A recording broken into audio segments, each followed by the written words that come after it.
Good morning, everyone. I woke up and I'm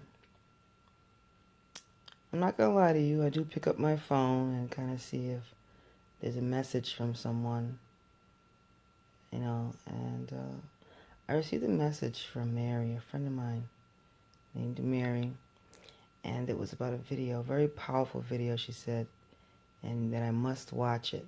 That's what the video says on it, about how God speaks to us. And I am so aware of it. No matter what our lives are about, whether it be good or bad, God is speaking to us in different ways.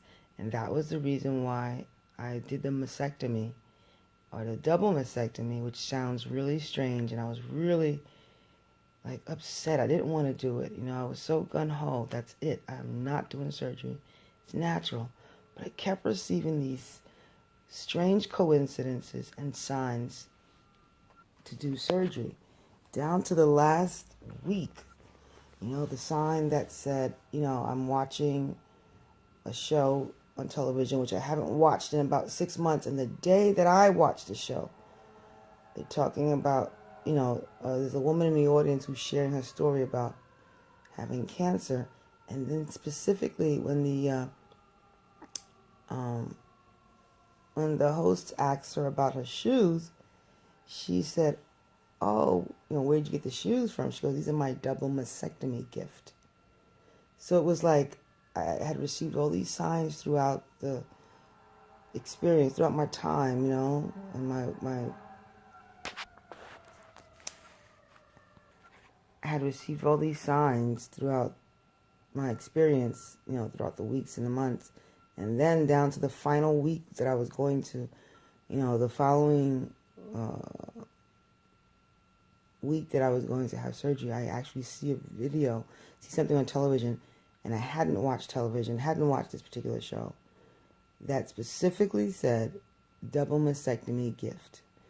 I just said, God, I know, all right, God, all right, you want me to have this surgery. All right, so I got it. I'm going to do it,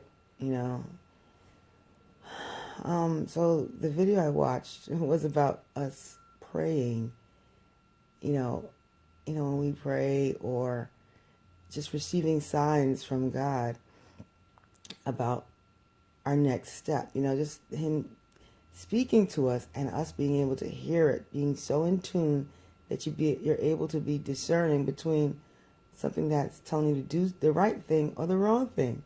And I always recognize it as that first voice, that first still voice that says, Ruby, do this. And then something will say, nah, don't worry, it's not, she's not going to be there, or she won't really care, that kind of thing.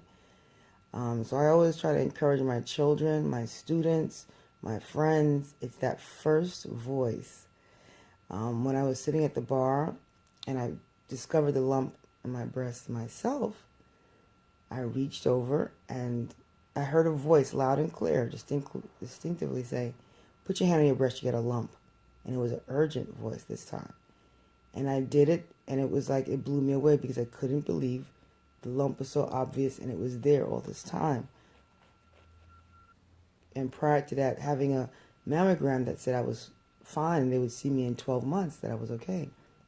3 months later, I'm sitting at the bar, in my kitchen bar, and I discovered a lump myself. So it is that still small voice.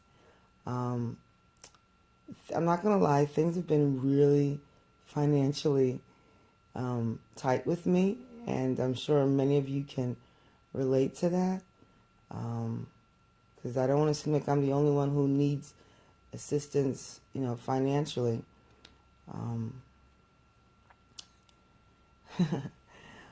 My school, I sub as a sub teacher, and I received a notice the other day stating that I was not able to sub because some school made a complaint about something. I don't know what.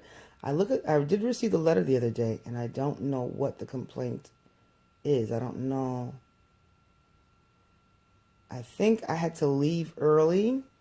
I think that's what it is, because I didn't stay for, I believe this is what, because the letter doesn't specifically say that I did something wrong, like injured a child or something like that. It more so states that I didn't follow the rules in terms of like they have an after school and I'm supposed to stay, and I didn't stay. It's not even after school, it's like extended day. So I think someone complained about that, and that was me going through my cancer, so I have a good argument when it's time to have the meeting to dispute what it is that took place. So until that's done, I cannot work. So I have to really rely on my students and my school here and the kids giving out flyers and getting students and my music lessons, because that's right now the only source of income that's coming in. And, well, yeah.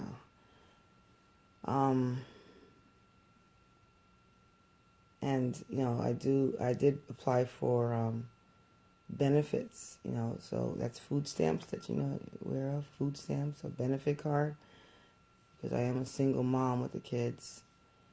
And but because I own my co-op, I live in a co-op, they give you a certain amount, but nevertheless, God is good. I'm still getting some help, some assistance. So my point is, now speaking of this video I just watched, right, I'm going to share it. I'm going to share it. I don't know how I'm going to get it shared, but it's interesting to watch, because this is how my life has been. God would speak to me, or things would just happen. And right now, things have been really tight with me financially. I'm running out of, like, my supplies and stuff, in terms of, like, not supplies, but, like, things that I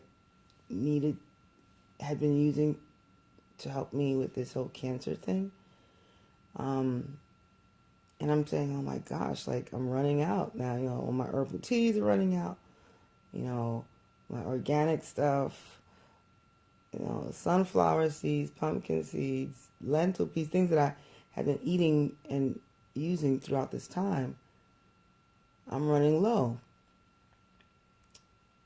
And, and it kind of frustrates me. Like, I get, and then the fact that I have to deal with chemo coming up, I'm feeling, I've been very,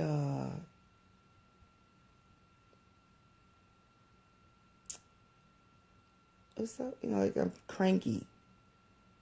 So I'm thinking about, and I think more so cranky because I'm thinking about the chemotherapy, and then I'm looking at my funds, and I'm telling the kids, we got to get out there and give out some flyers, we got to get some people in here. But God is good, because I visited a friend of mine, and he gave me a donation, and he gave me $1,000 donation, and I was like, wait a minute, like, are you serious? And he said, I know you're going through a lot, and, I see you working with your kids, and everyone's doing what they gotta do. And it really blew me away. I cried. And prior to me dealing with this cancer issue, I had recently bought a car.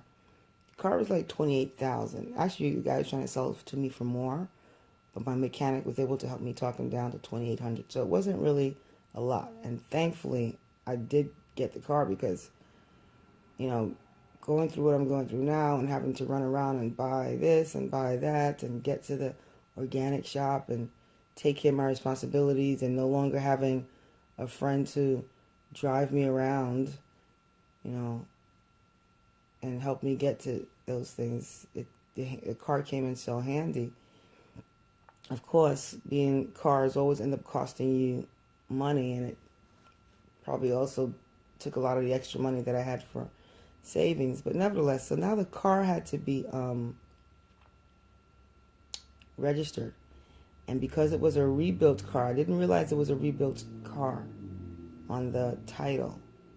I cannot register it in New York. It cannot be registered here, because we don't have the receipts to explain why the car had to be rebuilt. And so that was an issue in itself. And my mechanic offered to register the car for me out of state. because if not, I wouldn't be able to register the car. And he charged me $1,500 for that. So the little $1,000 that I received, I had to put it toward the car because then I won't have the car to do what I need to do. And I'm trying to micro budget my finances now. I put it down. Okay, this goes to this. This is what I have left. This is what I have left. This is what I'm working with. To the point where I'm down to like $1,500 in my bank account. $1,500 in my bank account. And that's this month's rent or mortgage. My phone. I took off my cable. I just have internet and something else. All of these other bills that I've incurred since Mexico, including the Mexico bill that I'm paying off. It's amazing. So, and you guys can relate. I know you can relate. So I'm not telling you because I don't think that you don't know and I'm the only one going through stuff. We all are going through stuff. But I'm like, oh my gosh, my funds are like super low. And I don't know if I'm going to get through this month of December. Next year, thank God, I can fill out taxes, and be able to pay, things off. Thank God. But it's like, it's really tight. So I've been very cranky. Like, I've been kind of like, not in a good tone with the kids, just really angry. My son said, and to the other son, my other son, he said, what did you do to get mommy so tight? And I was like, what are y'all talking about? What did you just say? You just said something. I heard you. What did you say? He said, just ask him, what did he do to get you tight? And even though they do annoy me sometimes, it's really, I'm tight because finances are low.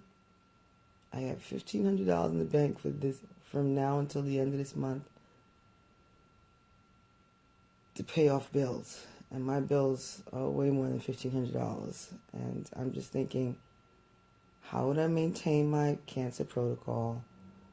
I can't afford the things right now that I need to buy so that I can eat at least. But the kids have to eat, so we'll take care of that. They're fine, but I have to work out other things.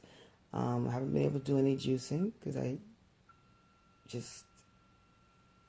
just requires a lot. So I kind of like bought some greens, like the powders. So I figured if I can't do the greens, the juicing, I'll do the powder. So that's another, I think, probably good idea. The wheatgrass, spirulina, chlorella, which are pretty expensive. So I'm thinking people who are dealing with cancer, how can they take care of their health?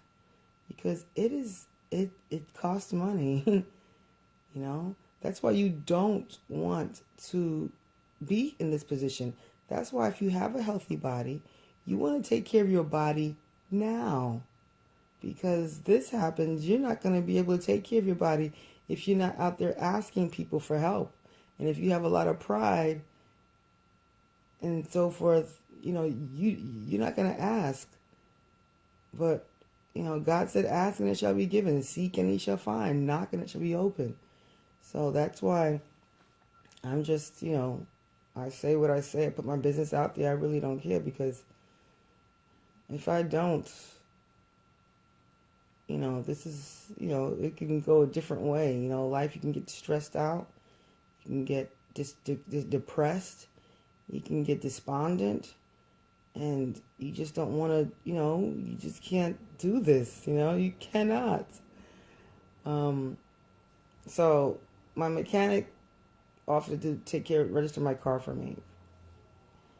$1,500. So the little $1,000 that my friend gave me, I had to put towards that, plus $500.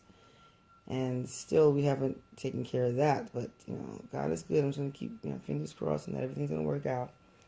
I had to start chemo this week. I haven't decided whether I want to do it or not, but I'm still waiting for some answers from God. I gotta receive those little answers, so I need to do a little bit more praying and just kind of be still and wait for Him to speak, to receive a sign. Because that's just the whole decisions. My neighbor, he saw one of my videos and he had a couple of coupons from that they give you for the farmer's market, $8, and he texted me, inboxed me and said if I'd like it and to come, and I said sure, and I went and picked it up from him. So Tuesday, it finishes on November 30th. So I get to use it for Tuesday to be able to at least buy a few more vegetables. All right, well, this video is a little bit too long.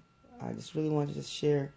I don't know what this video is going to be about, but it's certainly about the video that my friend Mary shared me, listening for God to give us a sign. And